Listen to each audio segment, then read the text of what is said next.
Bismillahirrahmanirrahim. Assalamu alaikum dear students. Welcome to the online NMDCAT session of Stars Academy head office Johor Town.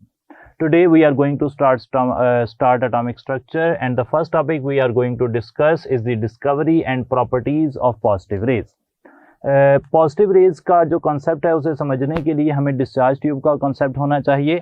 हम start करते हैं इस बात से कि एक डिस्चार्ज ट्यूब क्या होती है, इसका थोड़ा सा हिस्ट्री देख लेते हैं और फिर देखते हैं कि वहाँ पर एक डिस्चार्ज ट्यूब में कितने टाइप के इवेंट्स पॉसिबल हैं और उन इवेंट्स से हम अपनी मर्जी की information with respect to positive rays किस तरह हासिल कर सकते हैं। डिस्चार्ज ट्यूब एक ग्लास ट्यूब होती है, मैंने उसको एक सिंप्लीफाइड फॉर्म में यहाँ पर ड्रा किया है। डिस्चार्ज ट्यूब जो कि एक शीशे की बनी ट्यूब होती है, इसे ग्लास का इसलिए बनाया जाता है ताकि इसके अंदर जो चेंजिंग हो रही है उसे आप ऑब्जर्व कर सकते हो। इस डिस्चार्ज ट्यूब में एक हिस्सा आप इस्तेमाल करते हैं जो कि पॉजिटिवली चार्ज्ड जो एनोड होता है बैटरी का उससे कनेक्टेड होता है। इसी मुनासबत से आप उसे एनोड कह देते हैं और एनोड जो है वो पॉजिटिवली चार्ज्ड ही होता है। दूसरी तरफ कैथोड होता है और कैथोड को आप नेगेटिव टर्मिनल ऑफ बैटरी से जोड़ देते हैं, इसी मुनासबत से आप उसे कैथोड कहते हैं। कैथोड के लिए अलग अलग पॉसिबिलिटीज़ हैं, आप उसे इस्तेमाल कर सकते हैं एज ए सिंगल यूनिट जैसे एनोड इस्तेमाल हुआ है, या फिर आप उसमें इस्तेमाल कर सकते हैं ऐसा कैथोड जिसमें बहुत सारी परफोरेशंस हैं, यानी कि काफ़ी ज़्यादा सुराख हैं और उन जो परफोरेशंस हैं, उन जो होल्स हैं, उन जो कैनाल्स हैं, तीन नाम आप रख सकते हैं उनके लिए। होल्स कह सकते हैं, कैनाल्स कह सकते हैं, परफोरेशंस कह सकते हैं। उनका मकसद ये होता है कि आप उस एरिया से आगे की तरफ कोई पार्टिकल्स को मूव करवाएं और उन पार्टिकल्स की प्रॉपर्टीज़ आप स्टडी करें, या फिर ऐसे हो सकता है कि एक सिंगल होल भी आप यूज़ कर सकते हैं। तो अलग अलग पॉसिबिलिटीज़ यहाँ पर मौजूद हैं। फिलहाल जो एक्सपेरिमेंट हमारे सामने मौजूद है, ये एक्सपेरिमेंट डिज़ाइन किया है गोल्डस्टाइन ने 1886 में, और गोल्डस्टाइन जो है वो ये देखना चाह रहा है कि डिस्चार्ज ट्यूब के अंदर जो रेज बन रही हैं वो कौन कौन सी होती हैं। जनरली आपने जो भी अभी तक इंटरमीडिएट क्लास जो है स्टडी की है उसमें आपने ये पढ़ा हुआ था कि जब आप डिस्चार्ज ट्यूब के अंदर लो प्रेशर पर, यहाँ पर ना लो प्रेशर पर एक गैस मौजूद होती है और वो लो प्रेशर जो है ना वो तकरीबन 0.01 टॉर होता है। यहाँ पर प्रेशर तकरीबन 0.01 टॉर होता है और यहाँ जो वो वोल्टेज है वो काफ़ी हाई रखा जाता है, लाइक 5000 से 10,000 वोल्ट्स जो हैं वो यहाँ पर रखे जाते हैं, जो कि काफ़ी ज़्यादा होता है वोल्टेज। इससे अंदाज़ा लगा सकते हैं कि घरों में जो वोल्टेज आ रहा है वो 220 वोल्ट होता है। अच्छा, तो यहाँ से जनाब उसने देखा, जो स्टार्ट में एक्सपेरिमेंट था डिस्चार्ज ट्यूब में, उसमें यहाँ पर कैथोड से कुछ रेज निकलती थी। मैंने उन्हें ब्लू कलर से शो किया है क्योंकि वो कैथोड से निकलती थी, दैट इज़ वाई आप उन्हें नाम देते थे कैथोड रेज। मैं इनका नाम मेंशन कर लेता हूँ कि इन्हें कहते हैं कैथोड रेज। तो कैथोड रेज जो है ना, they were simply electrons, they are simply electrons, वो सिर्फ इलेक्ट्रॉन्स होते हैं। फिलहाल उनकी बात हम नहीं कर रहे, हम ये देख रहे हैं कि कैथोड रेज जो हैं वो मूव करती हैं from cathode towards anode. Cathode rays perpendicularly, you can see, इस तरह वो प्रोड्यूस हो रही हैं, कैथोड से परपेंडिकुलरली कैथोड रेज प्रोड्यूस हो रही हैं। They are travelling towards anode. Why they are travelling towards anode? Because cathode rays are negatively charged. वो इलेक्ट्रॉन्स हैं और इलेक्ट्रॉन्स को पॉजिटिव चार्जेस जो हैं, एनोड पॉजिटिवली चार्ज वो अट्रैक्ट कर रहा है, वो मूव कर रही हैं और मूव करते हुए अंदर मौजूद है लो प्रेशर पर गैस। कितना लो प्रेशर है? 0.01 टॉर लो प्रेशर पर गैस है। और जब कैथोड रे मूव कर रही थी तो यहाँ पर जो रेजिडुअल गैस, इस गैस को कहते हैं रेजिडुअल गैस। रेजिडुअल गैस क्यों कहते हैं उसका आइडिया भी समझ लें। असल में डिस्चार्ज ट्यूब के अंदर आम हालात में अंदर गैस हो सकती है, लेकिन आप यहाँ पर ना एक वैक्यूम की मदद से, फॉर एग्जांपल यहाँ से ना आप एक वैक्यूम क्रिएट करते हैं और उस वैक्यूम से आप अंदर मौजूद जो गैस है उसे बाहर निकाल देते हैं और बहुत ही कम मिकदार में गैस अंदर रखी जाती है। उस गैस को रेजिडुअल गैस कहते हैं। रेजिडुअल गैस अंदर मौजूद है, एक तरफ से कैथोड रेज आ रही हैं, वो आकर हिट करती हैं उस रेजिडुअल गैस से। कैसे हिट करती हैं इसको एक्सप्लेन करने के लिए मैंने इस पर्टिकुलर एरिया को मैग्नीफाई कर दिया है आपके सामने। ये एक गैस मॉलिक्यूल है, इसका नाम मेंशन कर लेते हैं कि ये एक गैस मॉलिक्यूल है और इस गैस मॉलिक्यूल पर ये देखें, ये वाली कैथोड रे आकर हिट कर रही है, इसका नाम मैंने रख दिया कैथोड रे।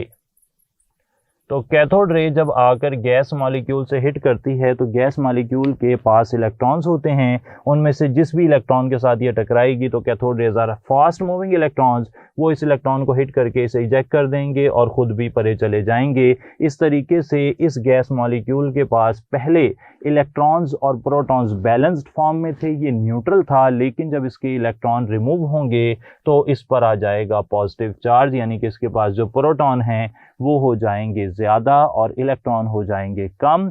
आप कहेंगे कि ये पॉजिटिव रे बन गई है। ये जो दो इलेक्ट्रॉन हैं इनका सोर्स मैंने बता दिया कि इन दो इलेक्ट्रॉन्स में से एक तो असल में कैथोड रे ही है। कैथोड का जो इलेक्ट्रॉन था, कैथोड रे जो इलेक्ट्रॉन आकर टकराया था ये वाला, यही इलेक्ट्रॉन जो है वो आगे चला जाएगा, निकल जाएगा, हिट करके निकल जाता है। और दूसरा ये वाला इलेक्ट्रॉन भी एक निकला है जो कि gas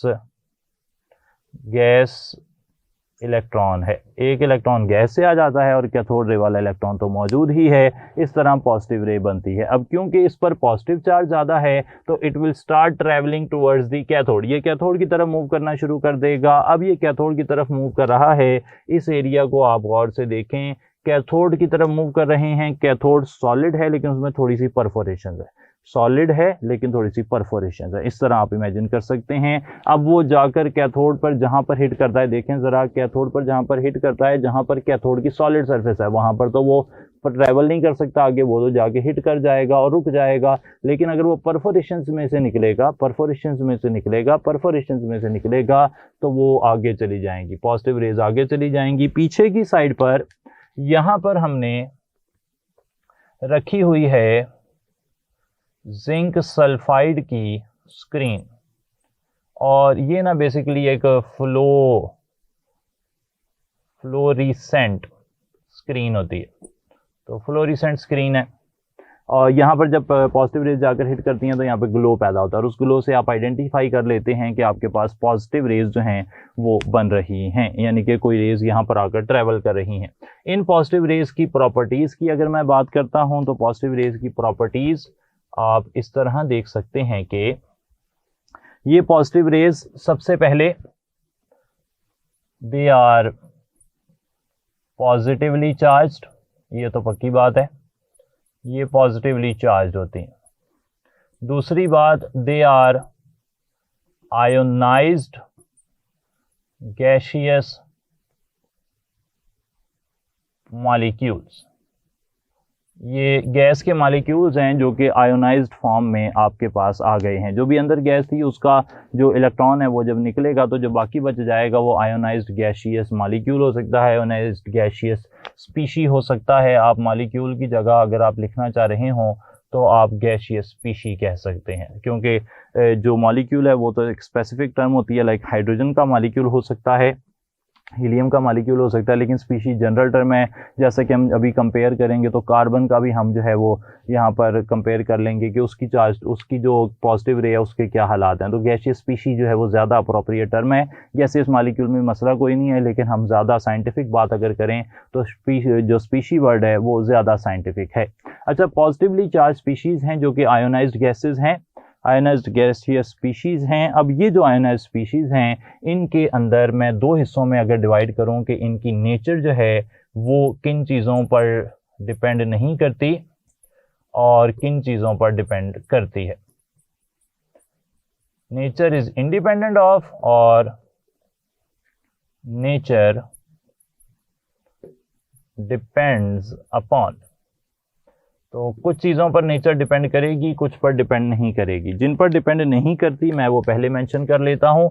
nature of positive raise is independent of nature of glass. अच्छा, जो अंदर ग्लास यूज़ हुआ है ना उससे कोई फ़र्क नहीं पड़ता पॉजिटिव रेज को। पॉजिटिव रेज ग्लास की नेचर पर डिपेंड नहीं करती, यानी कि ग्लास मुख्तलिफ मटीरियल का यूज़ करने से पॉजिटिव रेज मुख्तलिफ तरह की पैदा नहीं होंगी। दूसरी बात, नेचर ऑफ कैथोड पर डिपेंड नहीं करती, क्योंकि वो कैथोड से बन नहीं रही, कैथोड से ओरिजिनेट नहीं हो रही, तो कैथोड जो मर्जी मटेरियल का हो पॉजिटिव रेज इस पर डिपेंड नहीं करेंगी। तीसरी बात, नेचर ऑफ एनोड, एनोड की नेचर पर डिपेंड नहीं करती। एनोड कोई भी हो, कैसा भी हो, उसकी नेचर पर जो रेज हैं वो डिपेंड नहीं करती, क्योंकि वो एनोड से बन नहीं रही, वो आयोनाइज्ड गैस मॉलिक्यूल्स हैं और वो गैस से बन रही हैं। क्लियर हो गई जी बात। और इसी तरीके से साइज ऑफ परफोरेशंस, आप कैथोड में जो मर्जी साइज के होल बना लें, उससे कोई फ़र्क नहीं पड़ता। ये जो रेज़ हैं ये एक ही तरह की बनती हैं, यानी कि इन चीज़ों से जो मैंने मेंशन की कोई ताल्लुक नहीं है पॉजिटिव रेज़ की नेचर का। अच्छा, पॉजिटिव रेज़ जो है ना, इनके अदर नेम्स भी हमें पता होनी चाहिए। पॉजिटिव रेज़ को आप कह सकते हैं कैनाल रेज़। पॉजिटिव रेज़ का दूसरा नाम कैनाल रेज़ भी होता है, क्योंकि ये जो छोटे छोटे चैनल्स हैं, छोटे छोटे होल्स हैं, परफोरेशंस हैं, जिनमें से पॉजिटिव रेज़ मूव करती हैं, उन्हें आप चैनल्स या कैनाल्स कहते हैं, और इसी मुनासबत से इन्हें पॉजिटिव रेज़ भी कहते हैं। ये इन्फॉर्मेशन भी हमने दे दी। आगे चलते हैं, इनकी नेचर किन चीज़ों पर डिपेंड करती है। तो किन चीज़ों पर डिपेंड करती है, उसमें पहला फैक्टर है नेचर ऑफ गैस यूज्ड। जो गैस यूज़ होगी उसकी नेचर पर पॉजिटिव रेज़ की नेचर जो है वो डिपेंड करेगी। अगर गैस हल्की है तो उससे जो पॉजिटिव रेज़ बनेंगी वो भी लाइटर मैस की होंगी। अगर गैस हैवियर है तो उससे जो पॉजिटिव रेज़ बनेंगी वो भी उस हिसाब से गैस जो हैवियर नेचर की फिर पॉजिटिव रेज़ बनेंगी। सही हो गई जी बात। दूसरी बात यह है, दूसरी बात का मैं ये बता दूं कि एक इन्फॉर्मेशन की हद तक अच्छा है, इसकी ज़्यादा एप्लीकेशन हमें देखने को नहीं मिलेगी, लेकिन फिर भी इन द वर्स्ट केसेस इस बात से भी हमें इंफॉर्मेशन पूछी जा सकती है। जनरली इससे इंफॉर्मेशन नहीं पूछी जाती। दूसरी बात है कि the way A gas is ionised. For example, अगर आपके पास H2 है तो H2 पर जब इलेक्ट्रॉन्स या पॉजिटिव रेज़ बॉम्बार्ड करेंगी तो वो इसको मुख्तलिफ तरीक़ों से आयोनाइज कर सकती हैं। एक तरीका ये हो सकता है कि H2 पर से एक इलेक्ट्रॉन निकल जाए और H2 प्लस बन जाए।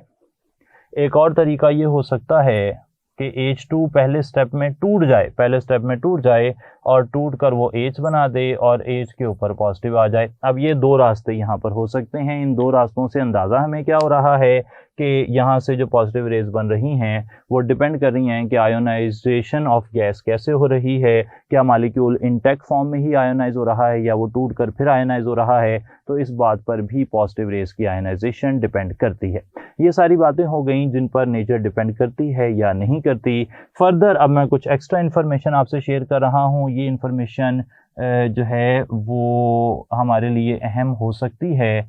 अगर हम थोड़ा सा ध्यान से बात को समझेंगे तो ये हमारे काफ़ी काम आ सकती है, क्योंकि पॉजिटिव रेज़, ये जो पॉजिटिव रेज़ हैं, they are ionised gaseous species, ionised gases हैं ये, इनके पास मैस है और ये रेज़ की तरह मूव कर रही हैं, तो इनकी काफ़ी सारी प्रॉपर्टीज़ रिलेट करती हैं जो हमारी कैथोड रेज़ हैं उनके साथ। और वो कौन कौन सी हैं उन्हें ज़रा आप देख लें। पहली प्रॉपर्टी इनकी जो रिलेट करती है, जो पिछली वाली रेज़ थी हमारी कैथोड रेज़, जिनका फ़िलहाल जिक्र जो है वो हमारे सिलेबस में शामिल नहीं है, वो ये हैं कि they travel in straight path.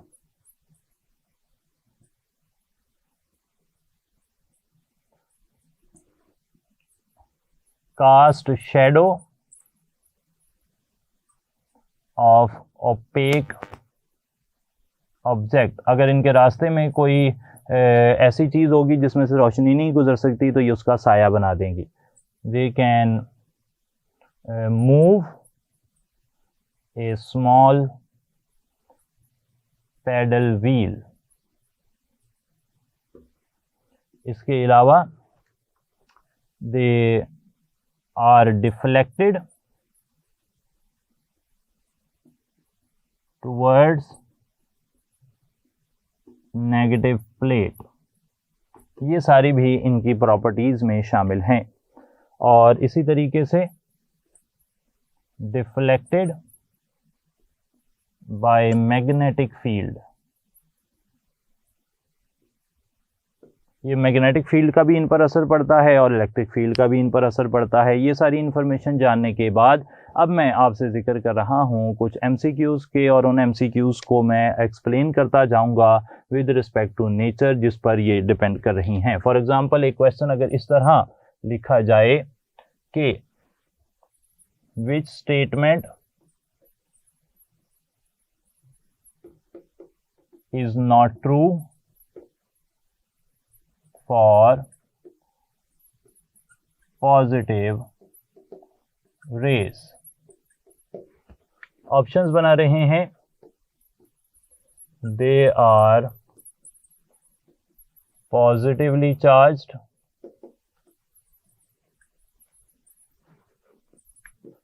they are ionized gases. Charlie option बना रहे हैं, they are named anode rays. Delta option, they have momentum. Okay ji, तो अगर हम देखते हैं कि चार ऑप्शंस हैं पॉजिटिव रेज के बारे में, इनमें से कौन सी इंफॉर्मेशन हमें सही नहीं लगती, तो डेफिनेटली हम कहेंगे कि they are named anode rays. ये इंफॉर्मेशन हमें सही नहीं लग रही. क्यों नहीं लग रही? ये कंफ्यूजन है थोड़ी सी लोगों के दरमियान, उसको मैं हल कर दूं कि कैथोड से जो रेज निकलती है ना, they are called cathode rays. यहाँ तक बात सही है, लेकिन जो पॉजिटिव रेज हैं ये इनका ओरिजिन जो है वो एनोड नहीं है, इनका ओरिजिन गैस है, गैस से ये बन रही हैं. तो इन्हें आप पॉजिटिव रेज तो कह सकते हैं क्योंकि ये कैनाल्स में से गुजरती हैं, इसलिए इन्हें आप कैनाल रेज तो कह सकते हैं, चैनल रेज तो आप कह सकते हैं, लेकिन इन्हें एनोड रेज नहीं कहते. एनोड रेज जो है ना वो इन ए सेंस जो एक्स रेज होती है ना वो एनोड रेज होती हैं, क्योंकि वो एनोड से निकल रही होती हैं. सही है जनाब, तो ये एनोड से नहीं निकलती, इसलिए आप इन्हें एनोड रेज नहीं कहेंगे. ये पॉजिटिवली चार्ज हैं, ये आयोनाइज्ड गैसेज हैं, इनके पास मोमेंटम है, लेकिन ये एनोड रेज नहीं है. अच्छा, एक और सवाल यहाँ पर देख लेते हैं, इसी से आगे लेकर चलेंगे बात को, और वो ये है कि which gas produces positive raise with highest E/m value. E/m value का कॉन्सेप्ट हमने अलग से डिस्कस करना था, इसलिए हमने उस पर पहले बात अभी तक नहीं की है. ऑप्शन बना लेते हैं, फिर E/m को भी समझेंगे कि वो क्या होता है. एक आसान ऑप्शन पहले ड्रा कर लिखते हैं, उसके बाद बात को थोड़ा सा कॉम्प्लिकेट करेंगे, और ताकि आप डिफरेंट लेवल्स जो हैं उन्हें स्टडी कर सकें. और एंड पर हम फॉर एग्जांपल नाइट्रोजन ऑप्शन दे देते हैं. ये आपके पास है जी गैस जो पॉजिटिव रेज बना रही हैं, चार हैं, हाइड्रोजन, हीलियम, ऑक्सीजन, नाइट्रोजन. सवाल ये पूछा गया है कि इनमें से कौन सी गैस से जो पॉजिटिव रे बनेगी उसकी चार्ज टू मास वैल्यू सबसे ज्यादा होगी. चार्ज टू मास वैल्यू का कॉन्सेप्ट पहले क्लियर होना चाहिए, और चार्ज टू मास वैल्यू का कॉन्सेप्ट क्लियर करने के लिए मैं यहाँ पर कुछ डाटा लिख रहा हूँ. हम जस्ट इमेजिन इस तरह के सवालों में ना पहले ये फाइनल कर लें कि अगर इस तरह का सवाल आपसे पूछा गया है तो वो ये मान रहा है कि सब पर एक जितना चार्ज आया है. सही है जी. अगर उसने चार्ज मेंशन नहीं किया, कुछ और सवाल नेक्स्ट क्वेश्चन में हम चार्ज भी मेंशन करेंगे, लेकिन अगर चार्ज मेंशनड नहीं है तो फिर आपने मानना है कि सब पर एक जैसा चार्ज है. अच्छा, जब सब पर एक जैसा चार्ज है तो E/m वैल्यू जो है वो किस पर डिपेंड कर रही है? वो डिपेंड कर रही है चार्ज पर और मास पर. अगर चार्ज ज़्यादा होगा जवाब बड़ा आएगा, और अगर मास ज़्यादा होगा जवाब छोटा आएगा. तो अगर चार्ज सबका सेम है, से चार्ज है 1, चार्ज है 1, चार्ज है 1 और चार्ज है 1, तो फिर आपको क्या देखना पड़ेगा? मास देखना पड़ेगा. हाइड्रोजन का मास कितना है? 1, हीलियम का है 4, ऑक्सीजन का कितना होता है? 16, नाइट्रोजन का होता है 14. तो यहां से हम एक रूल स्पेसिफाई कर सकते हैं वंस एंड फॉर ऑल. अगर आपके पास डिफरेंट गैसेस हों और उन डिफरेंट गैसेस की E/m वैल्यू का कंपैरिजन आएगा, तो रूल ये है कि जिसका मास ज्यादा होगा उसकी E/m वैल्यू कम होगी, और जिसका मास कम होगा उसकी E/m वैल्यू ज़्यादा होगी. तो चार्ज टू मास वैल्यू सबसे ज़्यादा फिर किसकी हो गई? सबसे ज़्यादा हो गई हाइड्रोजन, हीलियम, ऑक्सीजन, नाइट्रोजन में से हाइड्रोजन की चार्ज टू मास वैल्यू सबसे ज़्यादा हो गई, because it is the lightest of all these. इसका मास जो है वो सबसे कम है. ये रूल एक फाइनल कर लिया हमने. अब इस रूल के साथ एक और क्वेश्चन जो कि हमने कहा ज़्यादा कॉम्प्लिकेटेड इन्फॉर्मेशन है उसकी तरफ चलते हैं. और अगेन सवाल हमें यही पूछा जा रहा है कि which of these has the highest E/m m value. अब ऑप्शन ज़रा देखें, ऑप्शन ज़रा इंटरेस्टिंग हैं हमारे पास। एक तो है H पॉजिटिव, एक है HE पॉजिटिव 2, एक है O पॉजिटिव 2 और एक है C पॉजिटिव 4। सही है जी, 4 ऑप्शंस यहाँ पर बनाए गए हैं। और इन ऑप्शंस को डिस्कस करने के लिए पहले तो ये है कि हाईएस्ट का बारे में ना एक इन्फॉर्मेशन लोगों ने पक्की याद की हुई है और वो गलत नहीं है, आपको भी पता ही होगी। और वो ये है कि पॉजिटिव रेज के बारे में जब भी सवाल आएगा उसमें जो हाईएस्ट E/m होती है वो हमेशा प्रोटॉन की ही होती है। प्रोटॉन से ज़्यादा चार्ज टू मास वैल्यू किसी भी पॉजिटिव रे की किसी भी हालत में नहीं होती है। तो यहाँ पर आंसर तो हमारा H पॉजिटिव ही होगा डेफिनेटली, लेकिन हम उससे कंसर्न नहीं है। हम असल में इस ऑप्शंस, जो बाकी ऑप्शंस हैं, उनको डिस्कस करना चाह रहे हैं कि इन अगर आपके पास प्रोटॉन ना आए ऑप्शन में और 4 कोई और ऑप्शन आए तो फिर आप सवाल को हल कैसे करेंगे। तो फार्मूला जो आप यूज़ करेंगे वो यही चार्ज टू मास वैल्यू का ही है। अच्छा, अब आपने करना ये है, एक तरीका बता रहा हूँ, एक्चुअल मास जो है उसके हिसाब से देखें ज़रा। आपने चार्ज टू मास वैल्यू जो है ना वो आपने चार्ज को भी कंसिडर करना है। पहले अगर उसने सवाल में आपको नहीं बताया कि हर एक पर कितना चार्ज है, आपने सबका चार्ज 1 मान लिया था, लेकिन यहाँ पर उसने चार्ज मेंशन किया है तो अब आप चार्ज को इस्तेमाल करेंगे। फॉर एग्जांपल, अगर मैं इस सवाल को सॉल्व कर रहा हूँ फॉर हाइड्रोजन, तो हाइड्रोजन के केस में मैं ये कहूँगा कि हाइड्रोजन का चार्ज मुझे नज़र आ रहा है +1, हाइड्रोजन का मास होता है 1। ओके, बिल्कुल सही हो गई बात। हीलियम के लिए अगर हम देखते हैं तो हीलियम का चार्ज हमें नज़र आ रहा है 2, वो हमने 2 मेंशन कर दिया। और हीलियम का जो मास होता है आप जानते हैं कि 4 होता है। इसी तरीके से थर्ड हमारे पास जो ऑप्शन है वो है ऑक्सीजन। ऑक्सीजन का चार्ज अगर आप देखें इस क्वेश्चन में मेंशन किया गया है 2 और ऑक्सीजन का मास होता है 16। एंड पर बात हो रही है कार्बन की। कार्बन का हमें चार्ज नज़र आ रहा है यहाँ पर 4, वो मेंशन कर लेते हैं। और उसके बाद उसका मास जो है वो 12 होता है।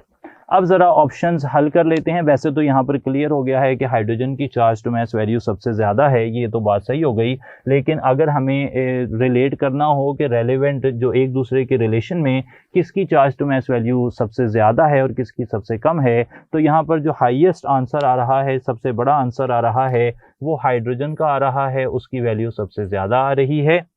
उसके बाद हमें हीलियम नज़र आता है, उसकी वैल्यू तकरीबन 1/2 बन रही है, 0.5 बन रही है।